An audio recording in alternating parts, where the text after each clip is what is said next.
मेरे मित्र Sanjay Rakesh ji, MD CSC गव, UIDAI से शैलेंद्र सिंह, संजय सोहनी और मेरे अन्य सहकर्मी जो आपके साथ नेक्स्ट 2-3 घंटे में आपके साथ बात करेंगे, आपके प्रश्नों का उत्तर देंगे, आपकी समस्या समझेंगे, आपको हमारी सोच भी समझाएंगे।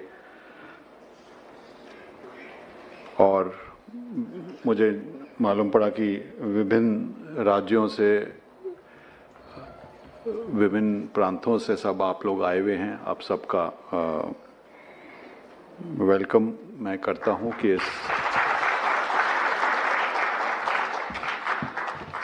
ये मैं पूछ ही रहा था संजय राकेश से कि इस तरह की कभी हमने वर्कशॉप की है कि केवल आधार के मुद्दों पर डिस्कशन, चर्चा करना सब ऑपरेटर्स के साथ, आपके फील्ड के सहकर्मियों के साथ, और उन्होंने बोला कि शायद से पहली बार हो रही है इस तरह की वर्कशॉप। आपकी जो कार्य करते हैं उसके बारे में तो डिटेल में होती रहती हैं आपकी कार्यशाला, तो मुझे बहुत खुशी लग रहा है कि इस तरह की वर्कशॉप आज की जा रही है और निश्चय फ्यूचर में भी स्टेट लेवल पे या नेशनल लेवल पे इस तरह की भागीदारी के साथ हम आगे बढ़ते हुए निश्चय और अच्छा काम करेंगे, आप भी और हम भी आपके साथ। जैसे संजय जी ने बोला,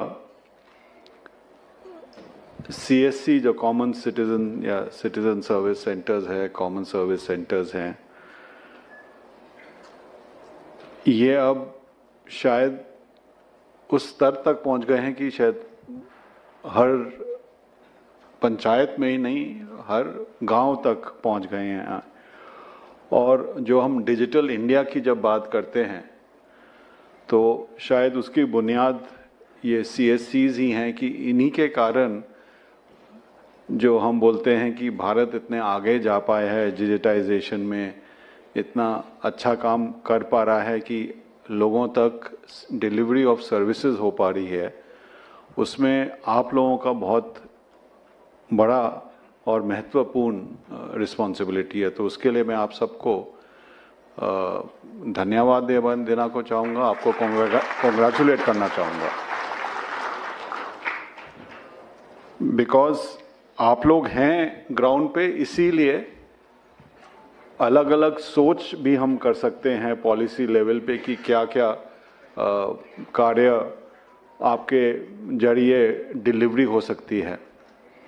इनफैक्ट आपको खुशी होगी कि डिजिटल इंडिया का एक जो लक्ष्य है कि जो भी सरकारी सेवा डिजिटल माध्यम से दी जा सकती है उसे डिफ़ॉल्ट मोड में वो देना चाहिए।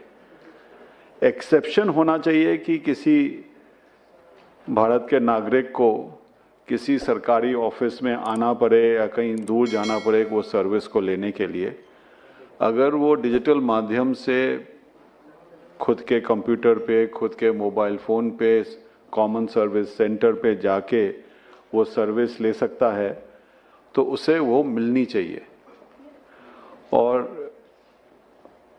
ये आश्वासन जो सरकार दे पाती है, वो आश्वासन आप लोगों का जो सर्विस सेंटर्स हैं उसकी वजह से, जो कनेक्टिविटी इम्प्रूव हुई है उसकी वजह से, जो मोबाइल का पेनिट्रेशन हुआ है उसकी वजह से हम ये दे पा रहे हैं।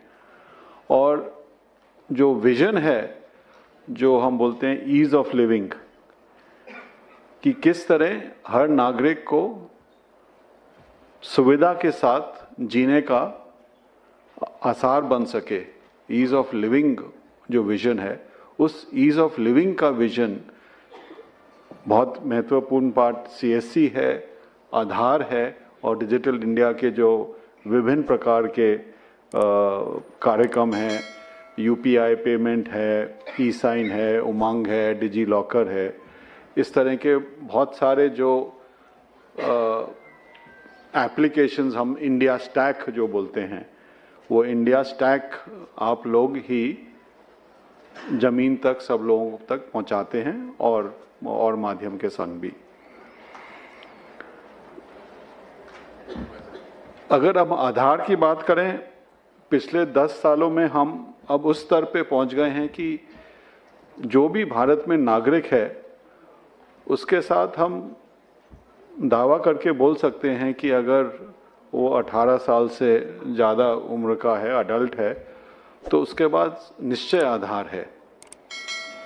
0 to 5 years जो है ऑब्वियसली उसमें आधार का देने का सिलसिला चलता रहता है और वो चलता रहेगा, क्योंकि हर साल करीब 2.5 करोड़ बर्थ्स होते हैं, नए बॉर्न शिशु आते हैं हमारे देश में, तो वो तो चलता रहेगा प्रयास। लेकिन हम उस स्तर पे पहुंच गए हैं कि 100% अडल्ट्स के पास आधार है। और इसी कारण जो मैंने बोला कि 1100 स्कीम्स हैं गवर्नमेंट की जो आधार को बुनियाद बनाती हैं, वो आधार को लेके ही आगे चलती हैं, और यही बुनियाद बना के हम जो ईज़ ऑफ लिविंग का है कि डिजिटल सर्विस ऑफ डिलीवरी होना चाहिए, वो बुनियाद है। आगामी दिन में अब फिर क्या फोकस रहेगा हमारा आधार का? एक तो है ही एनरोलमेंट, तो अब 2.5-3 करोड़ हर साल होगा, जितना बर्थ्स हैं प्राय उतना एनरोलमेंट हो गए। तो नए एनरोलमेंट तो ऑटोमेटिकली, हम एक समीक्षा भी कर रहे थे हमारे लोग, तो वो बता रहे थे कि एवरेज अगर हम देखें तो एक जिले में प्रतिदिन 10 या 15 नए एनरोलमेंट से ज़्यादा नहीं होते हैं पूरे जिले में, एवरेज की बात कर रहा हूँ। तो ऑब्वियसली नए एनरोलमेंट लिमिटेड हैं और उसके हिसाब से हम अपना जो फील्ड का जो नेटवर्क है उसी हिसाब से हम भी उसको चिंता कर रहे हैं कि कैसे रैशनलाइज कर पाएँ। लोगों का फोकस अब है अपडेट्स पर। अपडेट, एड्रेस का अपडेट है, मोबाइल का अपडेट है, कभी कभी थोड़ा बहुत नाम में चेंज होता है, बट मेजर अपडेट्स होते हैं तो एड्रेस और मोबाइल के ही अपडेट होते हैं। मोबाइल का अपडेट थोड़ा ज़्यादा सेंसिटिव है, बिकॉज उस पर आप OTP से फिर ऑथेंटिकेशन भी कर सकते हैं। तो अगर कोई गलत मोबाइल उस पर गलती से हो गया तो उसका इम्प्लिकेशंस ज़्यादा हैं। एड्रेस अपडेट के भी इम्प्लिकेशंस हैं, बट तब भी एड्रेस अपडेट में चेंजेस करना, अगर कोई डॉक्यूमेंट है तो उसके हिसाब से किया जा सकता है। मोबाइल अपडेट तो केवल बायोमेट्रिक के साथ हुआ जाता है, तो उसका भी हम आरक्षण कर रहे हैं, चिंता कर रहे हैं, कैसे स्टडी कर रहे हैं, एनालिसिस कर रहे हैं कि क्या क्या इम्प्रूवमेंट्स कर रहे हैं, और वो शायद आपको आज डिस्कशन भी होगा। लेकिन जैसे संजय ने बोला कि अगर आधार के इंफॉर्मेशन में कोई भूल हो जाती है तो उस नागरिक के लिए, उसके लिए बहुत इम्प्लिकेशंस काफ़ी ज़्यादा हैं, और इसीलिए हमें कभी कभी सख्ती करनी पड़ती है कि कोई अगर गलत काम हुआ, या कभी कभी गलती से भी हो जाता है, कभी कभी गलती ना होके भी ही किया जाता है। तो दोनों को देख के ही हमें आगे बढ़ना है, लेकिन ऑब्जेक्टिव वही है कि नागरिक को जो सर्विस मिले वो अच्छी सर्विस मिले, टाइम पर मिले, क्वालिटी मिले, कर्टियस मिले, कोई रूड बिहेवियर ना हो, और प्राय आप सब लोग ने बहुत अच्छी तरह काम कर रहे हैं, और मैं ये आशा करता हूँ करते भी रहेंगे। जैसे मैंने बोला कि अगले 5 या 7 वर्ष में क्या क्या अपॉर्चुनिटीज आएंगी जो आप देख सकते हैं कि आपके लिए, CSCs के लिए ग्रोथ की अपॉर्चुनिटीज होंगी। अभी हम जो ऑथेंटिकेशंस कर रहे हैं, करीब 7 करोड़ रोज के ऑथेंटिकेशंस हैं। ऑथेंटिकेशन मतलब जो OTP से या बायोमेट्रिक से, फिंगरप्रिंट या आइरिस से करते हैं। जैसे आप जानते हैं राशन की दुकान में कोई जाता है तो वहाँ पे उसे अंगूठा देना पड़ता है और फिर राशन विड्रॉ करता है। कोई बैंकिंग कॉरेस्पॉन्डेंट है आप में से काफ़ी लोग, आप जानते हैं कि कोई अपना बैंक से कोई पैसा डिपॉजिट करना चाहता है, विड्रॉ करना चाहता है, तो उसे ऑथेंटिकेट करना पड़ता है, फिंगरप्रिंट से करना होता है। तो इस तरह के ट्रांजैक्शंस जो हैं, इस तरह के जो प्रोसेस है, प्रतिदिन करीब 7 करोड़ रोज हो रहे हैं। कुछ 1-2 साल पहले ये केवल 4-4.5 करोड़ था। हर साल बढ़ोतरी हो रही है। कुछ दिनों पे तो 8 करोड़ तक भी पहुंच गया है। और हमारी यही आशा, यही एक्सपेक्टेशन है कि अगले 1-2 साल में ये 10 करोड़, 15 करोड़, 20 करोड़ प्रतिदिन होगा। जिस हिसाब से स्कीम्स, जो गवर्नमेंट की स्कीम्स हैं, उनको आधार में अंतर्भुक्त किया जा रहा है, और जिस हिसाब से हम बोल रहे हैं कि जब आधार का इस्तेमाल करें उसको ऑथेंटिकेट या वेरीफाई जरूर करें, नहीं तो कभी कभी लोग बाग फोटोशॉप कर देते हैं कि अपनी फ़ोटो लगा दी किसी के आधार पे और फिर चलाने की कोशिश की। तो वो ऑथेंटिकेशन बहुत ज़रूरी है। जिनके पास ऑथेंटिकेशन का माध्यम नहीं है वो वेरीफाई कर सकते हैं। वो जो QR कोड है, आप सबको मैं ये बताना भी चाहूँगा और आपसे अनुरोध भी करूँगा कि जब भी आप किसी नागरिक से आधार के बारे में कोई चर्चा करते हैं तो आधार को वेरीफाई करना बहुत सरल है। आप तो जानते ही हैं, हर आधार कार्ड में, PVC कार्ड में एक QR कोड होता है। वो QR कोड आप गूगल प्ले स्टोर से, हमारा एनक्रिप्टेड QR कोड रीडर है, M आधार है, जो M मोबाइल आधार है, उस ऐप में भी है। आप उस QR कोड को पढ़ सकते हैं कि वाकई में वो जो आधार नंबर दिखा रहे हैं वो किसके नाम पे और क्या फोटोग्राफ है। अगर किसी ने वो नाम में अंतर कर दिया है, कोई और नाम टाइप करके फोटोकॉपी दिखा रहे हैं या फोटो चेंज कर दी है, बहुत सरल तरीका है ये जानने को कि इसमें कोई टैंपरिंग तो नहीं हुई। हमारा यही प्रयास है, हम इसको पब्लिसाइज कर रहे हैं कि लोग बाग जब भी कोई आधार का दिखाते हैं तो उसको फेस वैल्यू पे ना लेके उसको वेरिफिकेशन जरूर करें। और इनफैक्ट जब आधार शुरू हुआ था 10 साल पहले, मालूम नहीं कुछ लोग आप उसमें अंतर्भुक्त होंगे, आधार पहले ये सोच नहीं थी कि आधार को कोई कार्ड दिया जाएगा। वो लोगों का था कि जब तक कोई पेपर का कार्ड ना मिले उन्हें वो नहीं होता कि हमारे पास कोई आइडेंटिटी है। आधार का जो मैं बोलूँगा यूनिकनेस है, स्ट्रेंथ है, वो यही है कि आप उसे वेरीफाई कर सकते हैं कहीं भी, कैसे भी। अगर आपके पास कहीं कंप्यूटर है, कनेक्टिविटी है तो उससे, नहीं तो हमारे पोर्टल पे जाके आधार नंबर आप टाइप करेंगे, वो मालूम पड़ जाएगा कि ये कोई 12 डिजिट का नंबर है या वाकई में आधार इशू हुआ है इस नंबर के अगेंस्ट। तो अगर किसी ने ऐसे ही कोई 12 रैंडम डिजिट्स आपको दे दिए, वो भी आप चेक कर सकते हैं। तो आधार का वेरिफिकेशन हो सकता है, यही इसकी स्ट्रेंथ है और यही कारण है कि इतने अनुष्ठान इसको लेने के लिए भी तैयार रहते हैं।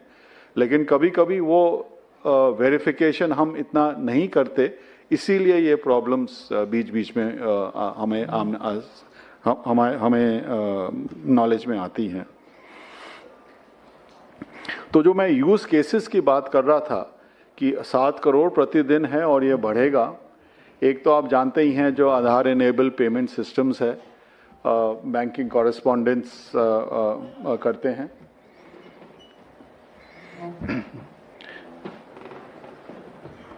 अमित अग्रवाल जी का वेलकम, एडिशनल सेक्रेटरी। तो एक तो यूसेज जो है आधार इनेबल पेमेंट सिस्टम्स है, एक जो अब तक इतना यूज नहीं हुआ है और फ्यूचर में होगा, और वो है ई-साइन। कि आप जैसे कोई भी डॉक्यूमेंट है उसको डिजिटली आप कोई भी साइन कर सकता है कि मैंने साइन किया है कि नहीं, वो प्रमाणित भी हो सकता है कि वाकई में साइन किया है ये। तो वेदर वो लैंड रिकॉर्ड का डॉक्यूमेंट हो, कोई सेल डीड हो, कोई और तरह का अग्रीमेंट हो, उसमें डिजिटली साइन हो सकता है। और इसका जो इस्तेमाल है वो भी आगामी दिन में बढ़ेगा। और जो मैं जो बोल रहा था कि एनरोलमेंट एंड अपडेट एक स्टेबलाइजेशन पे आ गया है, वो उस स्टेबिलिटी पे रहेगा। और जो अपॉर्चुनिटीज़ है आप जैसे CSCs के लिए, वो है कि आधार का किस तरह जो डिफरेंट यूजेस हैं वो कैसे बढ़ेंगे। मैंने एक बोला जो 1100 स्कीम्स हैं, डिजिटल इंडिया का जो विजन है कि डिलीवरी ऑफ सर्विसेज डिजिटल माध्यम से हो, उसमें बढ़ेगा। बैंकिंग कॉरेस्पॉन्डेंस का तो आप जानते ही हैं, फाइनेंशियल सिस्टम में आधार का यूसेज फॉर ऑनबोर्डिंग जो EKYC बोलते हैं उसके लिए बहुत है, तो उसमें यूसेज है। E-साइन है जिसका अभी इतना प्रचलन नहीं हुआ है, वो है। और इस तरह के यूज केसेस डिफरेंट सेक्टर्स में वो निरीक्षण कर रहे हैं, एनालिसिस कर रहे हैं कि क्या क्या कर सकते हैं कि जहां पर भी कोई वेरिफिकेशन दरकार चाहिए, इससे कोई सिस्टम सरल सिस्टम नहीं है, तो द ग्रोथ विल कंटिन्यू। कभी कभी कुछ लोगों को लगता है कि कुछ सर्विसेज उनसे बंद की जा रही हैं तो उनका ग्रोथ नहीं रहेगा। मैं यही बताना चाह रहा हूं कि हो सकता है कुछ सर्विसेज का रिडक्शन हो, उसमें और सर्विसेज का ग्रोथ भी होगा। तो मैं यही फिर से आप सबको धन्यवाद देना चाहूँगा कि आप में से जो यहाँ पे आए हैं, आप लोग काफ़ी उनमें से चुने हुए हैं, जो गुड ऑपरेटर्स हैं वो आए हैं from various parts of the country.